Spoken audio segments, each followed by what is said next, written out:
पोळी भाजी खाऊन कंटाळा आला असेल तर अगदी फटाफट तयार होणारा हा सोया वेज मसाला पुलाव खूप छान ऑप्शन आहे। नमस्कार, विलेज फूडीज मध्ये आपले मनपूर्वक स्वागत आहे। ही रेसिपी अगदी कमी साहित्यामध्ये जे आपल्या घरी नेहमीच अवेलेबल असतात अशा साहित्यामध्ये झटपट तयार होते। रेसिपी सुरू करण्याआधी जर तुम्ही माझ्या चॅनलला सबस्क्राइब नसेल केलं तर चॅनलला सबस्क्राइब करा आणि बेल आयकॉन वर पण क्लिक करा, म्हणजे मी अपलोड केलेल्या रेसिपीजच्या नोटिफिकेशन्स तुम्हाला मिळत राहणार। सोया पुलाव बनविण्यासाठी एका भांड्यामध्ये 2 वाटी सोया चंक्स घेतलेले आहेत। मी मोठ्या साईजचे सोया चंक्स वापरलेले आहेत, तुम्ही लहान साईजचे वापरले तरीही चालणार। आता सोया चंक्सला स्वच्छ पाण्याने धुवून 15 मिनिट भिजत ठेवूयात। एक मीडियम साईजचा कांदा घेतलेला आहे, कांद्याला अशा प्रकारे बारीक कापून घ्यायचे आहे।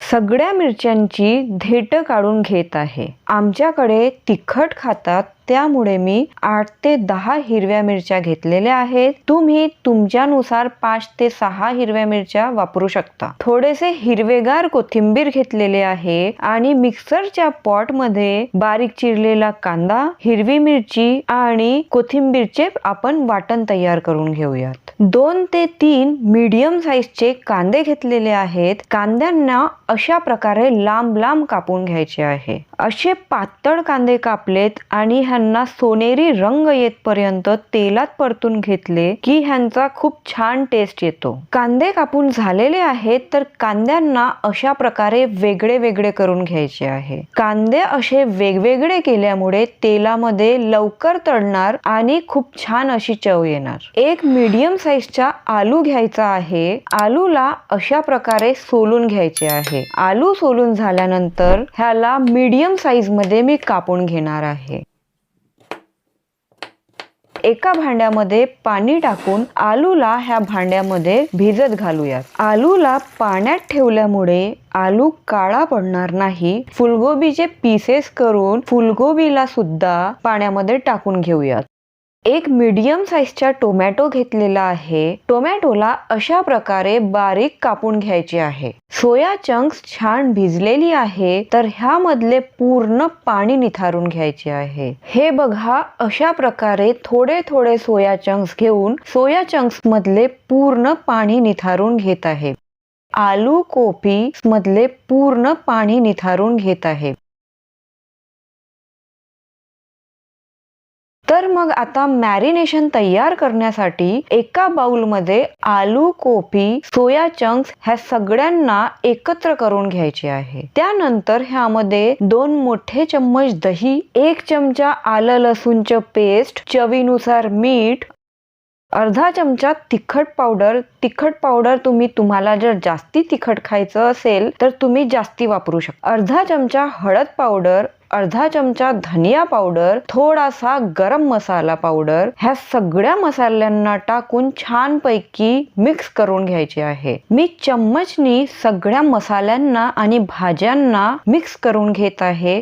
सगळे मसाले पूर्ण भाज्यांना लागत पर्यंत अशा प्रकारे मिक्स करून घ्यायचे आहे। मी फक्त कोबी आणि बटाटा वापरलेला आहे, तुम्ही तुमच्या आवडीच्या आणखी भाज्या घेऊ शकता। आता आपण ह्यांना 30 मिनिटांसाठी असे झाकून मॅरिनेशन करायला ठेवूयात, म्हणजे सगळे मसाले भाज्यांना छान असे लागून जाणार। आपण 2 वाटी सोया चंक्स घेतले तर आता इथे मी 2 मोठ्या वाटीने तांदूळ घेणार आहे। मी चिन्नोर तांदूळ वापरलेला आहे, तुम्ही कोणत्याही प्रकारचा तांदूळ वापरू शकता। तर आता मी तांदूळला इथे 2 ते 3 वेळा स्वच्छ पाण्याने धुवून घेत आहे। तांदूळला 15 मिनिटांसाठी भिजत घालायचे आहे। तांदूळ भिजत घातले की भात छान असा मोकळा होतो। आता आपण एक पातेला घेऊयात, त्यात 1 चमचा देसी घी, 2 टीस्पून रिफाइंड ऑइल, तेल गरम झालेले आहे। तेल गरम झाले की त्यामध्ये अर्धा चमचा जिरा, 1 तेजपान,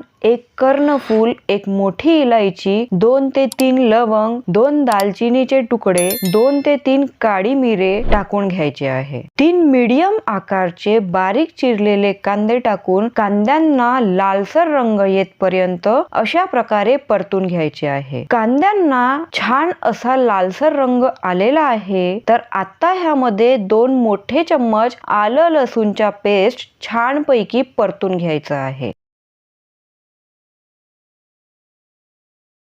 तयार केलेले कांदा, हिरवी मिरची आणि कोथिंबीरचे वाटण टाकून 2 ते 3 मिनिट तेल वरती येतपर्यंत शिजवून घ्यायचे आहे. आता ह्यामध्ये एक बारीक चिरलेला टोमॅटो टाकून छानपैकी परतून घेऊयात. अर्धा चमचा धनिया पावडर, थोडासा गरम मसाला पावडर, चवीनुसार मीठ घालून अशा प्रकारे परतून घ्यायचे आहे. आता ह्यामध्ये आपण ज्या भाज्या आणि सोया चंक्स मसाल्यामध्ये छान मुरवट ठेवले होते ते भाज्या आणि सोया चंक्स घालूयात. मी जास्ती मसाल्यांचा वापर नाही केलेला आहे. तुम्हाला जर जास्ती मसाले आवडत असतील तर तुम्ही एव्हरेस्ट शाही बिर्याणी मसाला पण वापरू शकता. आलू, फुलकोबी आणि सोया चंक्सला पूर्ण मसाल्यामध्ये छानपैकी परतून घ्यायचे आहे. मसाला पातेल्याला लागू नये म्हणून वाटणचे पाणी टाकून घेऊयात. पूर्ण भाज्यांना झाकून 7 ते 8 मिनिट पर्यंत लो फ्लेम वरती शिजवून घेऊयात.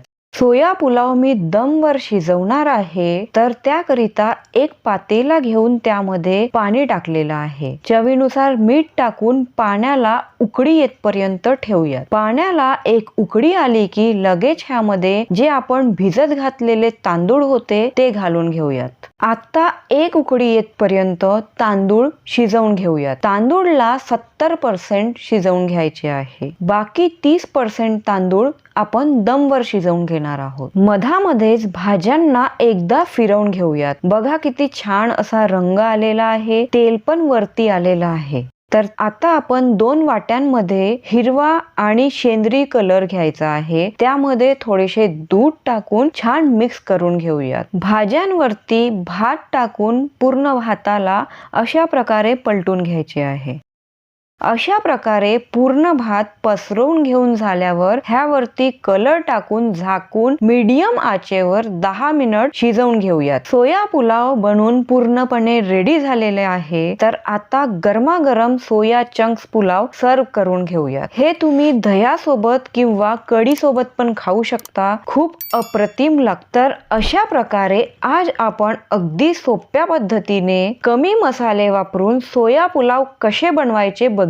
तर आय होप ही रेसिपी तुम्हाला आवडली असेल. आवडल्यास व्हिडिओला लाईक आणि शेअर करा. तसेच विलेज फूडीज ह्या चॅनलला सबस्क्राईब करा. धन्यवाद.